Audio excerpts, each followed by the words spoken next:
In other words, if you have a lesion, a destructive lesion in the superior cerebellar peduncle, you will get desynergy, or what we call decomposition of movement. You're also going to have problems with posture, tone, and gain. You get that? In the same token, if you have a lesion in the middle cerebellar peduncle, where are you going to get? The same desynergy. You agree? Yeah, because the transverse pontine fibers pass through there to get to the cerebellum. And when the cerebellum responding, it travels through its own thing, the superior peduncle. So both of these peduncles deal with synergy of movement. You get that? Good. Everybody get that? Very good. So we're moving on now. Is there anything else passing through the superior peduncle?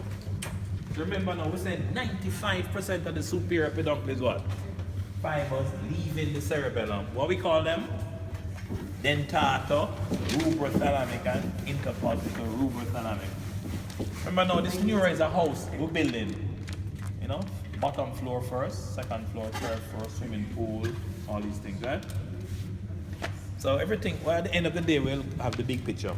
But the superior peduncle is mainly what? Fibers leaving the cerebellum. 95% of it is dentator, rubrothalamic, and what? Interpositor. Yeah. Guys, it's easy to slip into daydreaming, you know. We have to be careful. The devil is a bad devil. Right? We don't want to do that. We want to concentrate on Solomon. Is there anything else in the superior peduncle? Yes, there are somewhat afferents coming in. And I have a clever mnemonic. What's the mnemonic? Mr. Larry Solomon. Who is that? You. And this Solomon for you has a subscript V. Yeah, the ventral spinocerebellar.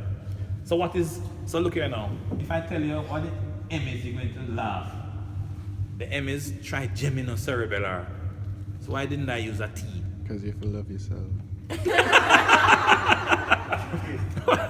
Why didn't I use a T, guys? Because the trigeminal nucleus have three sensory nuclei, and this one is the mesencephalic nucleus. Okay? And of course, if it's trigeminal, this information is coming from where? From the head, and it's proprioception. So this input to the cerebellum is transmitting proprioceptive information from the TM joint. Okay? Remember, the cerebellum, although it's not the dorsal column system, it still needs to get certain information, right? Right, so this is the trigeminocerebellar coming from the mesencephalic nucleus and transmitting proprioceptive information. The R is the red nucleus, so we have rubrocerebellar fibers. What do you think the L is? Yeah, the L is the locus ceruleus. Locus ceruleus. So we call this pathway cerebellar. Locus ceruleus. Yes, cerebellar. And then now this one, the S with the subscript V, is transmitting the same thing that the dorsal spinocerebellar transmitted through the inferior peduncle. Okay? But this one is coming from the lumbosacral region of the spinal cord alone. So it's really lower limb only. Remember, the dorsal was transmitting some information from the trunk, right? But the ventral now is from lower limb alone. Yeah, it double crosses. So this pathway, everybody make a note that this double crosses. And the reason why I'm telling you that, 2010 paper has a question about this that Dr. Sud said. 2010, I remember it. No, double crosses, two different crossing, but we'll talk about that when we do cerebellum. So what are these? So what are these, guys? These are afferents coming into the cerebellum through the superior peduncle. This is the spinocerebellar, but the V is ventral spinocerebellar. Remember, there's a dorsal as well. Mm-hmm. Right, Daniel? Huh? Again, it's reticular formation. I don't know if you remember that the locus ceruleus is one of the few nuclei in the reticular formation that uses neurotransmitter. Huh? Norepinephrine. So But we'll talk about that when we come to that. I don't want to spend the whole day on non-brainstem structures. Let's move on, all right? So we're moving on. So we just looked at the superior cerebellar peduncles. Now guys, when we peep into the floor now, so look, this is the floor now of the fourth ventricle. See the floor? Look on the floor. The big thing you're going to notice is a midline coming, a vertical line coming down. You know what that line is? That's what line? That's that line. The dorsal what? Median sulcus. That's the dorsal median sulcus. What is it doing? Dividing the floor into two symmetrical halves. Okay? The dorsal median sulcus divides the floor into two symmetrical. Let me show you a diagram on the board. So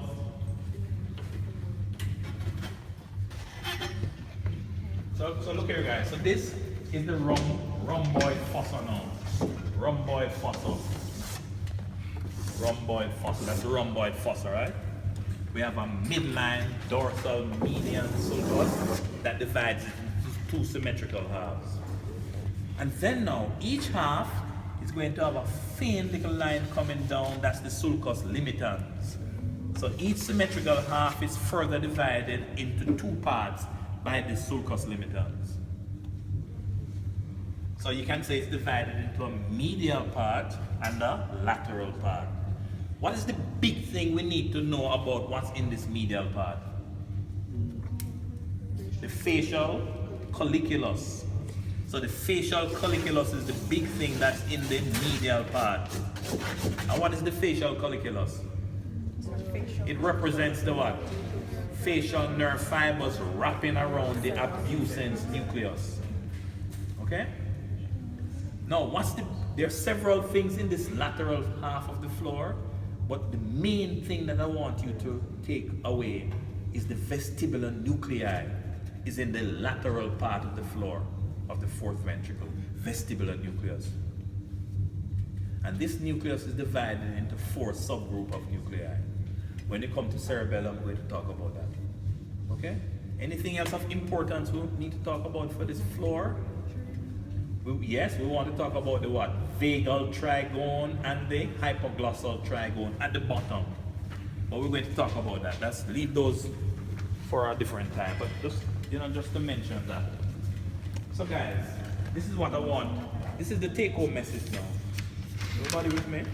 This is the take-home message. Anytime you get floor of the fourth ventricle and you see a pin in the lateral part of the floor, the examiner will ask you, which nuclei are located deep to the pin? These are the vestibular nuclei. See that? Vestibular nuclei. So the pin is where? In the lateral part of the floor. See that? Good. The vestibular nuclei are located here. One thing at a time, not an octopus. See that? Lateral part of the floor. Richard?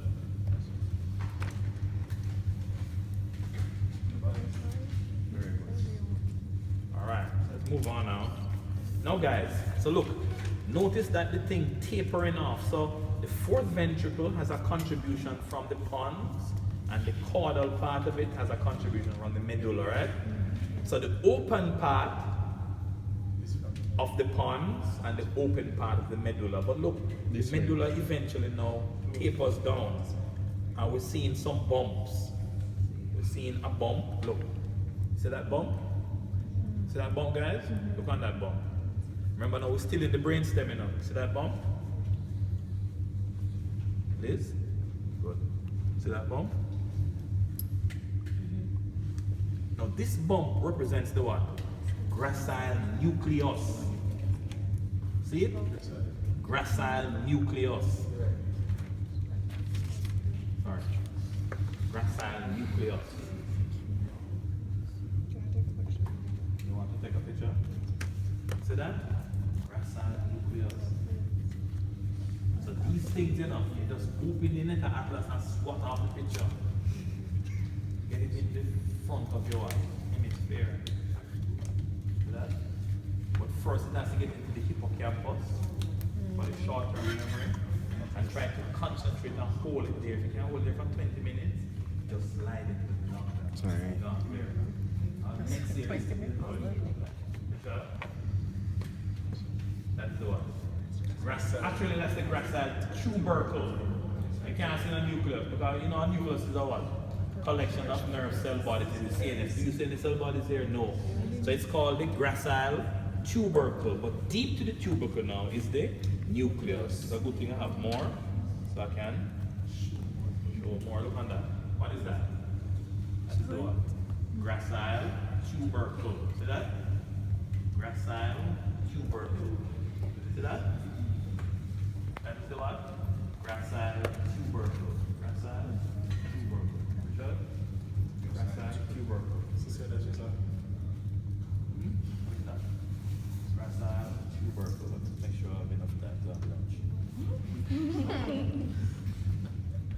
Where exactly are we now? So, remember now, this was the what? Ventral part of the brainstem. Now we go on to the dorsal part.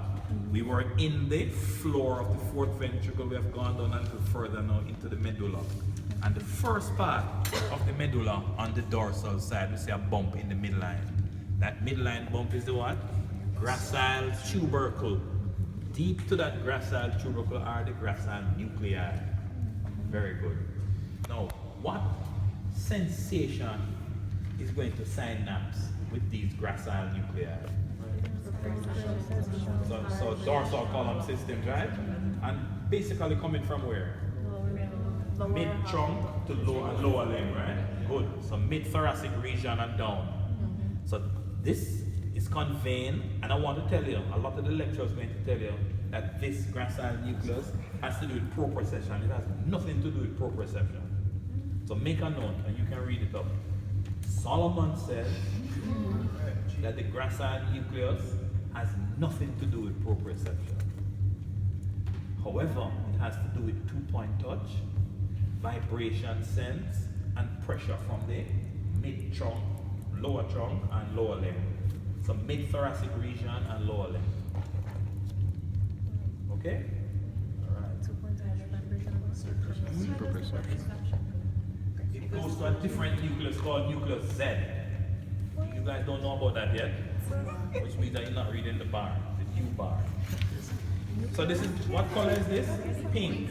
So look here now, I'm going to put the green one now into the cuneate tubercle, guys. The green pin is in the one. So the green pin is in a less obvious nucleus. That's the cuneate tubercle. Sorry, not nucleus, tubercle. See that? So lateral to the gracile tubercle is the cuneate tubercle. Everybody? Lateral to the gracile tubercle is the cuneate tubercle. The green pin. Okay? I'll come in around. See that? Lateral to the gracile is the cuneate. Alright? Yeah? That's me, right? Still charming the dorsal column? Yeah, what happened is this. It's a long-winded story, but look, proprioceptive information from, okay, so this gracile tubercle, right? It's processing dorsal column information from lower trunk and lower limb. But proprioceptive information coming from lower trunk and lower limb bypass this nucleus and go into a nucleus that's a little dorsal to that. That's called nucleus Z. Just write that down. Okay, so the gracile nucleus does not process proprioceptive information at all. The cuneate nucleus, on the other hand, process all four of these, but it's from upper trunk and neck and upper limb. Okay, you get that? When we do cerebellum, we'll talk a little bit more about this nucleus Z. But you see the two gracile, the two nuclei, right? Now, guys, these okay, so information, all of this dorsal column stuff from one side of the body comes up and synapse on these two nuclei. And then the axons of these nuclei are going to do what? Cross the midline and ascend to the contralateral thalamus. This crossing, what we call it? Internal arcuate fibers, or you can call it the great sensory deposition. Write that down. All of this is very important. So remember now, dorsal column stuff does not cross at the level of the spinal cord. Dorsal column stuff don't cross at the level of the spinal cord. Travels up the same side of the spinal cord, and when you get to the medulla now. And which part of the medulla? No, not the lower part. The upper part, the most rostral part. Then it crosses. And the crossing now, we call it the what? Internal arcuate or the great. After the crossing, it now becomes the medial lemniscus. So you're not saying that the proprioceptive fibers of the lower limb do not become a part of the medial lemniscus? The proprioceptive information from the lower limb, whereas everything else going into cunate and gracile, proprioceptive information from lower limb can go up into the nucleus Z. And then now, those fibers coming out of nucleus Z will cross the midline with the others and become medial lemniscus. Okay. You said it's the internal arcuate or the Yeah. So the internal arcuate fibers or the great sensory decussation. Is it internal arcuate again? Yes, internal arcuate and then medial lemniscus, right? And look here, where are they going? No, they're going to VPL. L. Okay? Yes. Ventral posterior lateral nucleus. And then once they come out of that nucleus, guys, where are they going to travel? Posterior limb of internal capsule to the posterior. No, might have to be more specific than that. Postcentral gyrus, which is the primary sensory cortex. And then from there to the parietal lobe, the association cortex. Very good. All right, let's relax a little bit. I find this body getting go up that. All right, come on. Look here, guys. I want to show you something. Are you interested in seeing it? You see, it's difficult for me to pass this thing around, you know. So everybody has to just get up and try it. Look at this now. So everybody, come on, just come and look. Okay. Everybody, so look here. What is this thing? What is this thing resting on my pin now? Look. Yes, so the pin is resting on the basilar artery. You see that? See this artery? What is it? Basilar artery. How is this artery formed? It's formed from the two vertebral arteries, okay? And these arteries travel through the foramen transversarium in the cervical vertebra. See there? See the hole? Or the foramen transversarium. See them? Yes, so they travel through this. Okay? Vertebral arteries travel through the foramen transversarium, right? Anyway, eventually they join in the midline of the pons and become the basilar. This basilar gives off how much branch? What's the first branch? No, that's garbage. The first branch is Ica. That's posterior, that's pica you're talking about, is a branch of the one, vertebral artery. So the first branch coming off basilar is Ica, anterior, inferior, cerebellar. Then what's the other branch that come off? No, after that, labyrinthine artery. Where is that going? Internal acoustic meatus, right?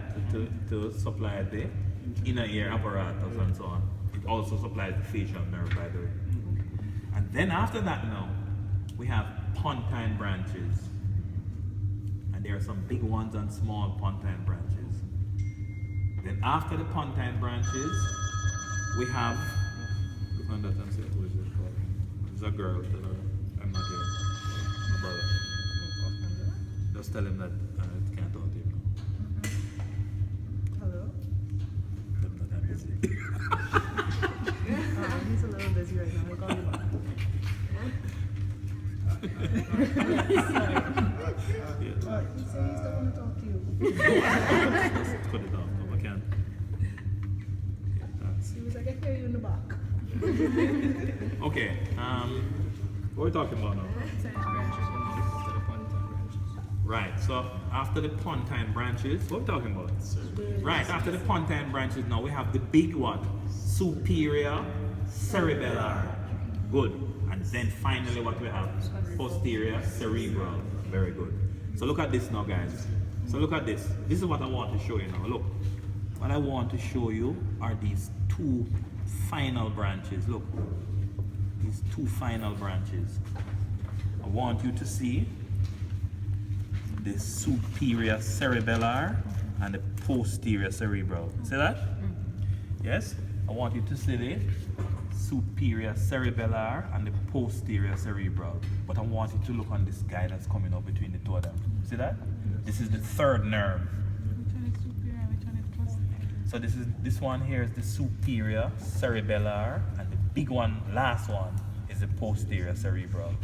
So superior cerebellar, posterior cerebral. You see that? Alright, guys? Superior cerebellar, look, I'm picking up the superior cerebellar there. See it? And this is the posterior cerebral at the back. But I want you to keep an eye on this thing that's coming out between the two of them. See that? This is the superior cerebellar, that's the posterior cerebral. This guy in between the two of them is the one. Third nerve is the oculomotor nerve. Okay, guys? That's the oculomotor nerve. Daniel, you didn't see it? Okay. So this is the basilar, this is the superior cerebellar, and this is the posterior cerebral. And between the two, I want you to notice this robust guy here. That's the third nerve. Now, there is a question in the bank. I can't remember if it was 2010 or 2011. That question was on. But I remember I submitted that question. So look here. So this is the vessel, look. So that's the basilar going up. That's the basilar. And we say first branch is Ica. And then we say give off labyrinthine. And then they give some pontine branches, some circumferential, and I can't remember what the other ones are called, but two sets of pontine branches. And then now, finally, you're going to give off the superior cerebellar before it bifurcates now into the posterior cerebral. Okay? So this is a little bigger than the superior cerebellar. But between the two, the third nerve comes out, emerges between the two. You see it? The third nerve. Now you see right here where the basilar gives way to the two branches. This is called the basilar tip. And there's an MCQ that says an aneurysm in the basilar tip can potentially compress which cranial nerve? And this is the oculomotor nerve. Yes, sir. Labyrinthine. Labyrinthine. So look here now. Everybody.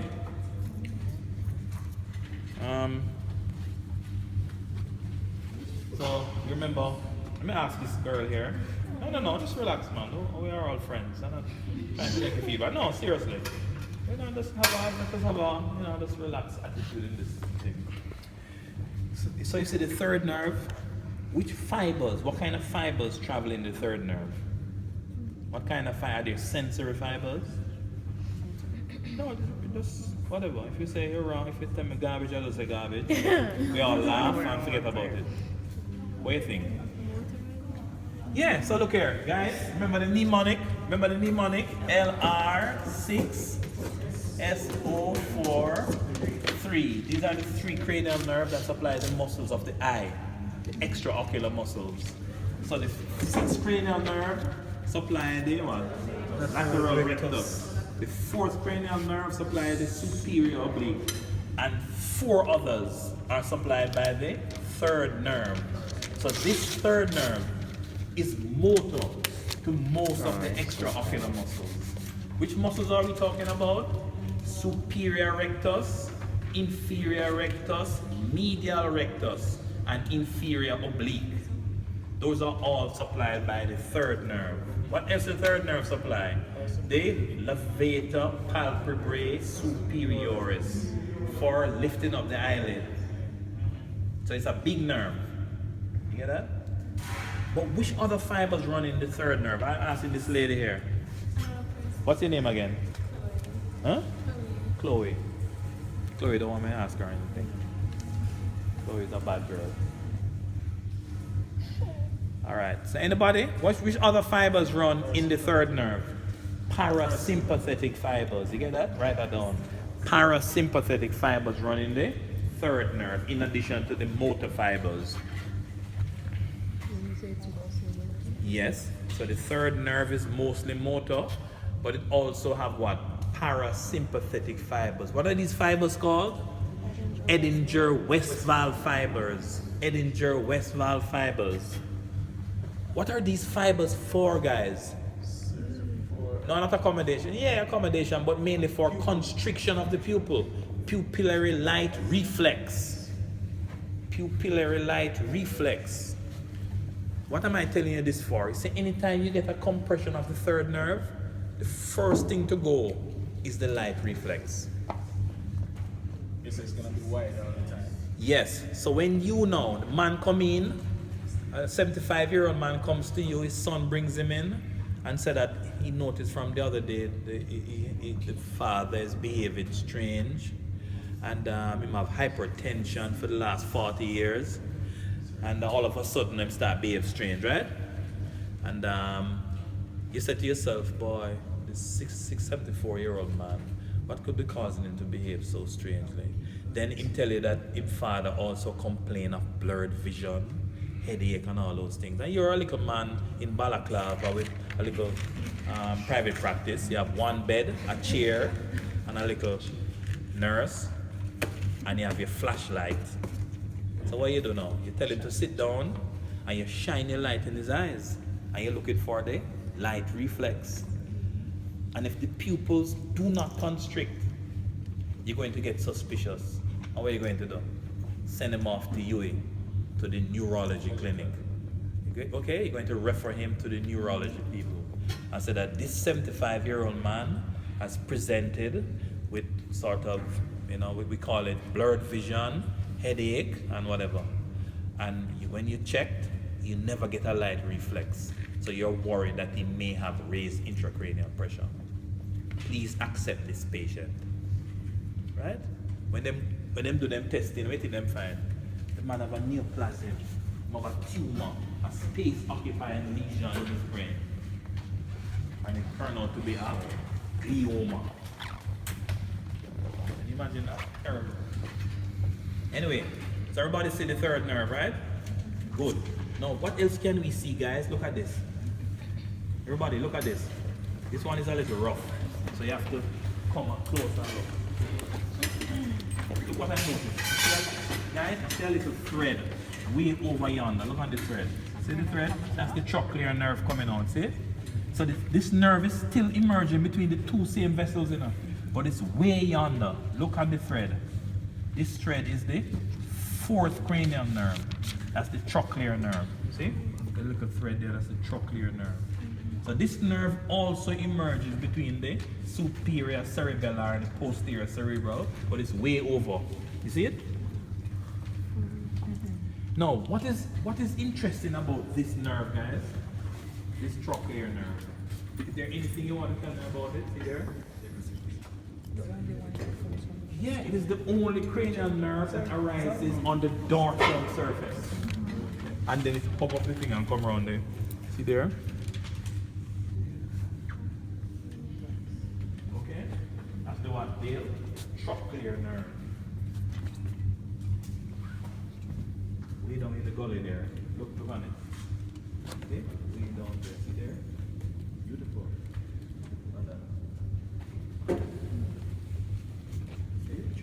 That's the trochlear nerve.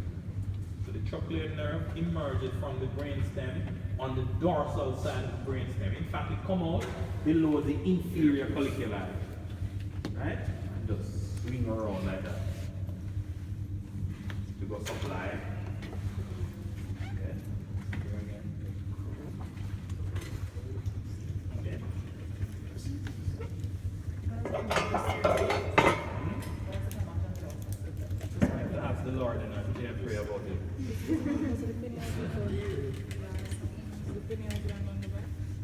So it comes out below the inferior colliculus. No, I watched something that said it's because in embryo, because of the pineal gland, it comes out. You mean the pineal gland limits its course?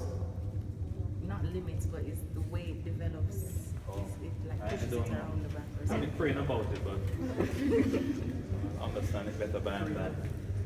Alright guys, so I guess we can stop here. We have so many more to talk about. So many more.